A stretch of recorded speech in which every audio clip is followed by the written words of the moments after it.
Story की शुरुआत में एक सुनसान इलाके में नदी के पीछे एक पेड़ से लटकती हुई एक डेड बॉडी दिखाई जाती है। ये साल 1830 था। अगले सीन में हम मूवी के मेन कैरेक्टर ऑगस्टस लैंडर को नदी के किनारे हाथ धोते हुए देखते हैं। लैंडर एक रिटायर्ड पुलिसमैन है जो रिटायरमेंट के बाद नदी के किनारे बने एक छोटे से घर में रहता है। फिर मिलिट्री एकेडमी के कुछ लोग लैंडर से मिलने आते हैं। दरअसल मूवी की शुरुआत में जो डेड बॉडी दिखाई गई थी वो उसी एकेडमी के एक स्टूडेंट की थी और वो चाहते थे कि लैंडर इस केस की इन्वेस्टिगेशन करें। लैंडर ने पुलिस फोर्स में अपने टाइम के दौरान कई कॉम्प्लिकेटेड केसेस सॉल्व किए थे, जिस वजह से शहर के टॉप ऑफिशियल्स उनकी काफ़ी इज्जत करते थे। इसी वजह से अकेडमी का कैप्टन पर्सनली उन्हें लेने उनके घर आया था। अकेडमी के ऑफिस पहुंचने के बाद कैप्टन लैंडर की तारीफ करते हुए कहता है कि गवर्नर ने खुद लैंडर को इस केस को सॉल्व करने के लिए लाने का फैसला किया है। हालांकि लैंडर एक बहुत सक्सेसफुल पुलिसमैन था, लेकिन पिछले कुछ सालों में उसने अपनी पर्सनल लाइफ में दुखों का पहाड़ देखा था। 3 साल पहले उसकी पत्नी की मौत हो गई थी और उसकी बेटी किसी के साथ घर से भाग गई थी। इस वजह से वो काफी अकेला फील करने लगा था। अपने अकेलेपन की वजह से लैंडर ने शराब पीना शुरू कर दिया और वो अल्कोहल पर डिपेंडेंट हो गया। कर्नल को लैंडर की पर्सनल लाइफ की प्रॉब्लम्स के बारे में पहले से पता था, इसलिए वो इस मुश्किल हालत में उसे इतनी बड़ी जिम्मेदारी देने को लेकर अनईजी फील कर रहा था। हालांकि अपनी पर्सनल प्रॉब्लम्स को साइड में रखते हुए लैंडर कर्नल से वहां बुलाने की वजह पूछता है। कर्नल उसे बताता है कि फ्राय नाम के एकेडमी के एक स्टूडेंट ने पिछली रात सुसाइड कर लिया था। लेकिन कर्नल और कैप्टन को जो बात परेशान कर रही थी वो ये नहीं थी। असली प्रॉब्लम ये थी कि जब फ्राई की बॉडी को हॉस्पिटल लाया गया तो किसी ने उसके चेस्ट से उसका दिल निकाल लिया था। इसके बाद कर्नल लैंडर को हॉस्पिटल ले जाता है जहां फ्राई की बॉडी रखी हुई है। डॉक्टर मार्क्वेस जो बॉडी को एग्जामिन कर रहे हैं, लैंडर को एक्सप्लेन करते हैं कि कैसे एक अननोन क्रिमिनल ने चाकू से चेस्ट को काटा और सफाई से दिल निकाल लिया। किसी इंसान के चेस्ट से दिल निकालना कोई आसान काम नहीं है। लैंडर डॉक्टर से पूछता है कि क्या कोई नॉर्मल इंसान ऐसा कर सकता है या इसके लिए किसी सर्जन की जरूरत होगी। डॉक्टर जवाब देता है कि अगर किसी को ह्यूमन बॉडी की नॉलेज हो तो वो भी दिल निकाल सकता है, इसलिए सर्जन होना जरूरी नहीं है। इसके बाद लैंडर सबसे पहले उस जगह जाता है जहां फ्राई ने सुसाइड किया था। वहां कैप्टन के साथ वो सोल्जर भी है जिसने सबसे पहले फ्राई की बॉडी देखी थी। जब लैंडर सोल्जर से सवाल करता है तो वो कहता है कि पिछली रात एरिया में पेट्रोलिंग करते वक्त उसने किसी के चिल्लाने की आवाज़ सुनी।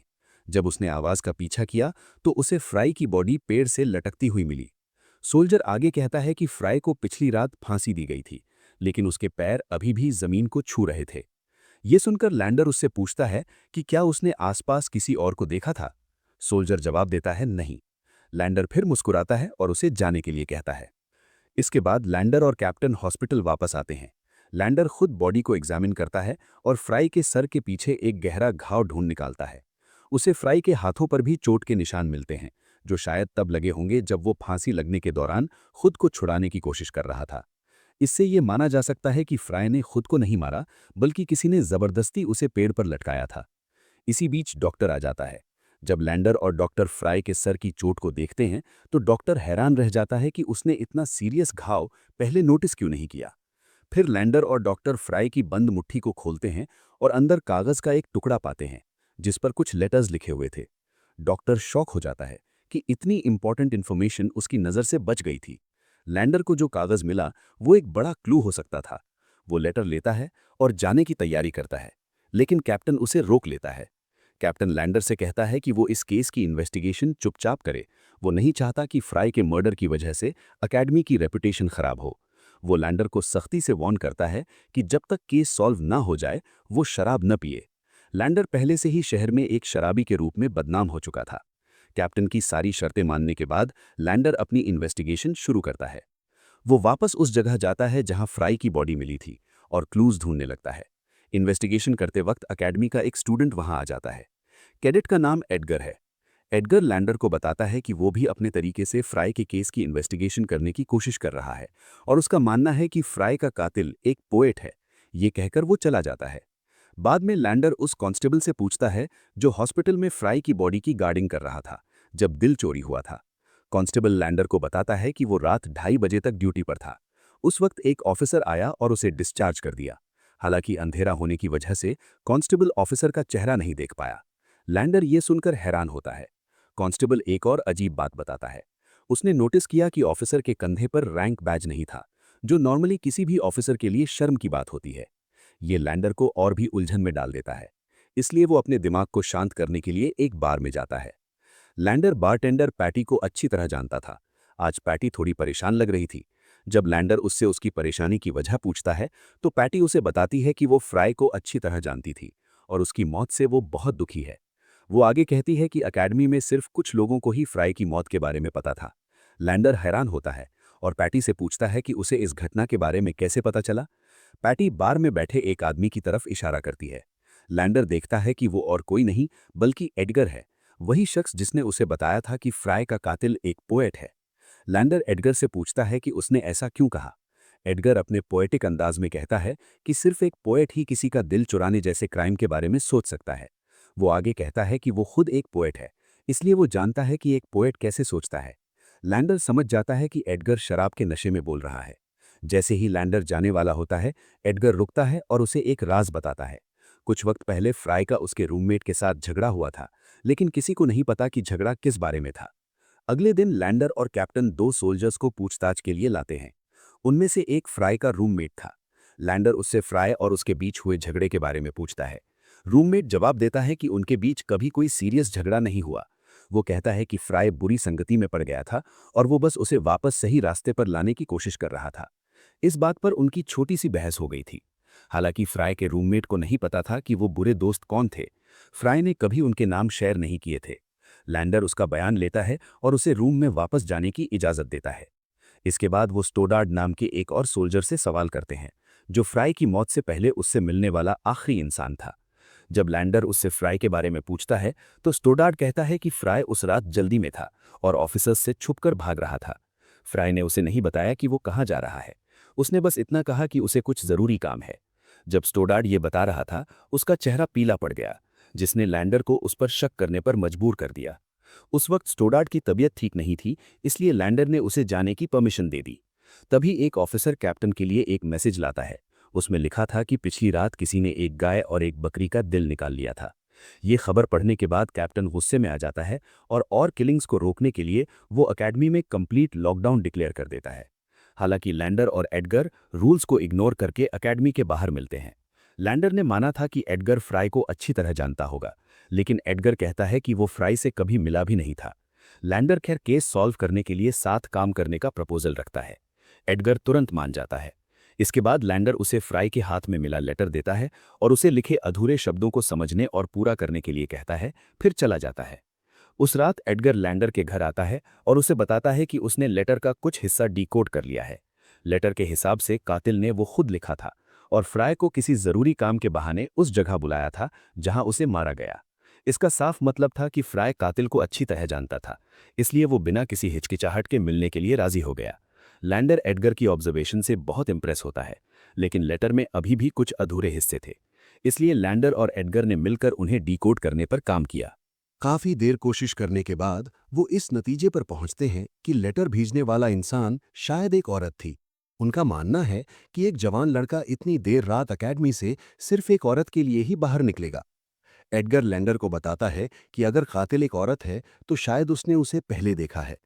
एडगर फिर अपनी लाइफ का एक राज शेयर करता है। वो कहता है कि उसकी माँ की 20 साल पहले मौत हो गई थी, लेकिन उनकी आत्मा अभी भी उससे बात करती है। वो हर रात उसे पोएम सुनाती हैं, जिन्हें एडगर अपनी डायरी में लिखता है।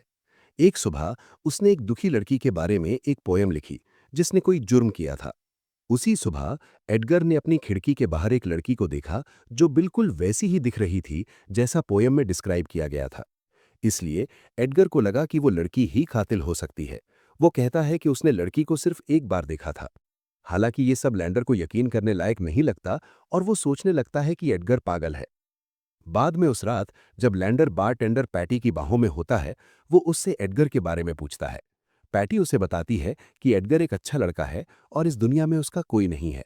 इसलिए वो अपनी माँ की मौजूदगी और बाकी सब फील करता है, बस ये महसूस करने के लिए कि वो अभी भी उसके साथ हैं। ये सुनकर लैंडर को एडगर के लिए बहुत बुरा लगता है, क्योंकि वो समझता है कि दुनिया में अकेले होने का क्या मतलब होता है। अगले दिन जब लैंडर हॉस्पिटल में कुछ इन्वेस्टिगेट कर रहा होता है, उसे एक ख्याल आता है। कोई किसी दूसरे इंसान का दिल क्यों रखना चाहेगा? गहराई से सोचने के बाद लैंडर को यकीन होने लगता है कि ये मर्डर काला जादू यानी ब्लैक मैजिक से जुड़ा हो सकता है। वो एडगर को एक पुराने सुनसान घर में मिलने के लिए लेटर लिखता है। इत्तेफाक से लैंडर को वहां काला जादू के सबूत और एक डेमनिक सिंबल मिलता है। जब तक एडगर वहां पहुंचता है, लैंडर को पता चल जाता है कि कातिल काला जादू की रस्मों के लिए लोगों और जानवरों के दिल निकाल रहा था। ये जानने के बाद लैंडर और एडगर तुरंत अपने एक दोस्त के पास जाते हैं जो काला जादू के बारे में बहुत कुछ जानता है। लैंडर का दोस्त उसे बुक शेल्फ से एक किताब निकालने के लिए कहता है। वो किताब एक फेमस विच हंटर ने लिखी थी। किताब में लिखा था कि शैतान को खुश करने की एक रस्म यह है कि एक फांसी पर लटके हुए आदमी का दिल शैतान को ऑफर किया जाए। इसके साथ ही दोस्त लैंडर को बताता है कि कई साल पहले हेनरी क्लेयर नाम का एक फेमस विच हंटर था जिसने करीब 700 विचेस को मारा था। उसने एक और किताब लिखी थी जिसमें उसने अमर यानी इमॉर्टल बनने की एक रस्म डिस्क्राइब की थी। हालांकि अब किसी को नहीं पता कि वो किताब कहाँ है। इसके बाद लैंडर पेडगर से कहता है कि वो सोल्जर्स के साथ दोस्ती करे और पता लगाने की कोशिश करे कि उनमें से कौन काला जादू जानता है। एडगर बिल्कुल वैसा ही करता है। वो सोल्जर्स के एक ग्रुप के साथ दोस्ती कर लेता है और पता चलता है कि डॉक्टर का बेटा आर्टेमिस काला जादू के बारे में जानता है। किसी बहाने से एडगर आर्टेमिस से मिलता है और उससे दोस्ती कर लेता है। एक दिन आर्टेमिस एडगर को एक पार्टी में इनवाइट करता है। एडगर सब कुछ लैंडर को बता देता है। उसके बाद से लैंडर और एडगर मिलकर आर्टेमिस की इन्वेस्टिगेशन शुरू करते हैं। उस रात एडगर आर्टेमिस की पार्टी में जाता है जहां आर्टेमिस के कुछ दोस्त भी मौजूद हैं। एडगर उन्हें कलरफुल पोएट्री सुनाकर उनसे दोस्ती कर लेता है। बातें करते हुए एडगर को पता चलता है कि आर्टेमिस और उसका दोस्त बेलिंगर दोनों फ्राई को अच्छी तरह जानते थे। उसे यह भी पता चलता है कि फ्राई आर्टेमिस की बहन से प्यार करता था, लेकिन उसने प्यार में उसे धोखा दिया। दूसरी तरफ जब लैंडर सो रहा था, उसने किसी के रोने की आवाज सुनी। जब वो करीब जाता है तो देखता है कि उसकी अपनी बेटी वहां रो रही है। वो बहुत रो रही थी, लेकिन अगले ही पल वो गायब हो गई। लैंडर बहुत परेशान हो जाता है और अपनी बेटी को याद करके रोने लगता है। अपनी बेटी से बिछड़ने के बाद लैंडर के लिए ऐसी इमोशनल घटनाएं आम हो गई थीं। अगली सुबह जब फ्राई का फ्यूनरल चल रहा था, फ्राई की मां लैंडर के पास आती है और उसे फ्राई की डायरी देती है, इस उम्मीद में कि इससे इन्वेस्टिगेशन में मदद मिलेगी। डायरी के अंदर सब कुछ एक सीक्रेट कोड में लिखा हुआ था। उसमें क्या लिखा था ये समझना आसान काम नहीं था, लेकिन लैंडर उसे डिकोड करने की कोशिश करता है। इसी बीच एडगर आर्टेमिस की बहन लिया से दोस्ती कर लेता है। वही लड़की जिसे उसने अपनी खिड़की के बाहर देखा था उस सुबह जब वो अपनी मां की बताई हुई पोयम लिख रहा था। एडगर लिया को एक सुनसान जगह पर मिलने के लिए बुलाता है ताकि वो उसकी इन्वेस्टिगेशन कर सके। लेकिन लिया की खूबसूरती और मासूमियत देखकर एडगर खुद उससे प्यार करने लगता है। अचानक लिया को मिर्गी का दौरा पड़ता है। वो जमीन पर गिर जाती है और दर्द में तड़पने लगती है। ये देखकर एडगर बुरी तरह डर जाता है। हालांकि थोड़ी देर बाद लिया खुद ही ठीक हो जाती है। उसी वक्त काफी मेहनत करने के बाद लैंडर आखिरकार फ्राई की डायरी में लिखे शब्दों को डिकोड करने में सफल हो जाता है। उस रात जब एडगर अकेडमी से वापस आ रहा होता है, उसे अपने आसपास किसी की मौजूदगी का एहसास होता है। लेकिन जब वो इधर उधर देखता है तो उसे कोई दिखाई नहीं देता। अचानक बेलिंगर एडगर पर हमला करता है और उसे लिया से दूर रहने की धमकी देता है। दरअसल बेलिंगर भी लिया से प्यार करता था और उसे एडगर का उसके करीब जाना पसंद नहीं था। तभी लैंडर वहां पहुंचता है और बेलिंगर को मारकर भगा देता है। एडगर बहुत गुस्सा हो जाता है और लैंडर से कहता है कि अगर बेलिंगर फिर से उसके और लिया के बीच में आया तो वो उसे मार डालेगा। लैंडर किसी तरह एडगर को शांत करता है और उसे समझाता है। अगली सुबह लैंडर कैप्टन से सुनता है कि बेलिंगर गायब हो गया है। लैंडर ये सुनकर हैरान होता है। वो कैप्टन और बाकी सोल्जर्स के साथ बेलिंगर को ढूंढने जाता है। थोड़ी देर ढूंढने के बाद उन्हें बेलिंगर बिल्कुल फ्राई की तरह लटका हुआ मिलता है। उसका दिल भी चेस्ट से निकाल लिया गया था। जब उसकी बॉडी को हॉस्पिटल लाया जाता है तो डॉक्टर मार्क्विस कर्नल और कैप्टन को बताते हैं कि बेलिंगर का कातिल कोई और है, क्योंकि बेलिंगर और फ्राई के चेस्ट के घाव बिल्कुल अलग हैं। सबसे बड़ा फर्क ये था कि इस नए कातिल ने बेलिंगर को नपुंसक यानी इम्पोर्टेंट भी बना दिया था। यह सुनने के बाद कर्नल गुस्से में आ जाता है और लैंडर की काबिलियत पर सवाल उठाने लगता है। वो लैंडर को डांटता है कि इतनी कोशिशों के बाद भी लैंडर कोई सॉलिड सबूत नहीं ढूंढ पाया है। इसी बीच कैप्टन लैंडर को बताता है कि अब उसे एडगर पर पूरा शक है। कैप्टन कहता है कि पिछले दिन डिनर के दौरान एडगर खुलेआम सोल्जर्स को बेलिंगर के साथ अपनी लड़ाई के बारे में बता रहा था और उसने सबके सामने बेलिंगर को मारने की धमकी भी दी थी। लैंडर एडगर का बचाव करता है, कहता है कि वो एक अच्छा लड़का है, उसने वो बातें गुस्से में कही होंगी, लेकिन वो किसी को मार नहीं सकता। फिर कैप्टन लैंडर को एक हैरान करने वाली बात बताता है। वो कहता है कि पिछली गर्मियों में एडगर का फ्राई के साथ भी झगड़ा हुआ था। कर्नल ऐड करता है कि वो एडगर को बहुत पहले अरेस्ट कर लेता, लेकिन उसके खिलाफ कोई सॉलिड सबूत नहीं है। एडगर के बारे में ये सच सुनकर लैंडर दंग रह जाता है। एक बार लैंडर ने एडगर से फ्राई के बारे में पूछा था, लेकिन एडगर ने साफ कह दिया था कि वो फ्राई को नहीं जानता। अब लैंडर सीधा एडगर के पास जाता है, उन सवालों को पूछने जो उसके दिमाग में चल रहे थे। वो उसे गुस्से में डांटता है और उससे सच निकलवाने की कोशिश करता है। अपने बचाव में एडगर कहता है कि जब से उसने अकेडमी ज्वाइन की है, उसकी दर्जनों लड़कों से लड़ाई हुई है, क्योंकि कई लोग उसके चेहरे या पर्सनालिटी का मजाक उड़ाते थे, लेकिन उसने कभी अपने दिल में बदले की भावना को बढ़ने नहीं दिया। एडगर की बातें सुनकर लैंडर भी सेटिस्फाई फील करता है और मानता है कि एडगर बेगुनाह है। बाद में उस दिन डॉक्टर मार्क्वेस अपने घर पर बेलिंगर की मौत का शोक मनाने के लिए एक डिनर ऑर्गेनाइज करते हैं। वो लैंडर और एडगर दोनों को इनवाइट करते हैं। सब डिनर कर रहे होते हैं कि अचानक आर्टेमिस अपने मैनर्स भूल जाता है और लैंडर से बदतमीजी से बात करने लगता है। दरअसल उसे शक है कि लैंडर ने चुपके से उसके रूम की तलाशी ली थी, इसलिए वो लैंडर की बेइज्जती करता रहता है। ये बिहेवियर देखकर आर्टेमिस की माँ उस पर गुस्सा होती हैं और डिनर टेबल छोड़ देती हैं। उनके ठीक पीछे लिया भी उठती है और चली जाती है। हालांकि डॉक्टर लैंडर से अपनी फैमिली के रूड बिहेवियर के लिए माफ़ी मांगता है और मूड ठीक करने के लिए उसके लिए ड्रिंक बनाने का ऑफर देता है। जब डॉक्टर ड्रिंक बना रहा होता है, लैंडर उसकी शेल्फ पर एक मैजिक बुक नोटिस करता है। उसे देखकर लैंडर को डॉक्टर पर शक होने लगता है। वो डॉक्टर की इन्वेस्टिगेशन करने का फैसला करता है और उससे पूछता है कि क्या उसकी बेटी बीमार है। डॉक्टर उसे बताता है कि उसकी बेटी लिया को एक खतरनाक बीमारी है, जिसके कारण वो हमेशा डर में जीती है। इस बीमारी की वजह से उसने अभी तक शादी नहीं की है।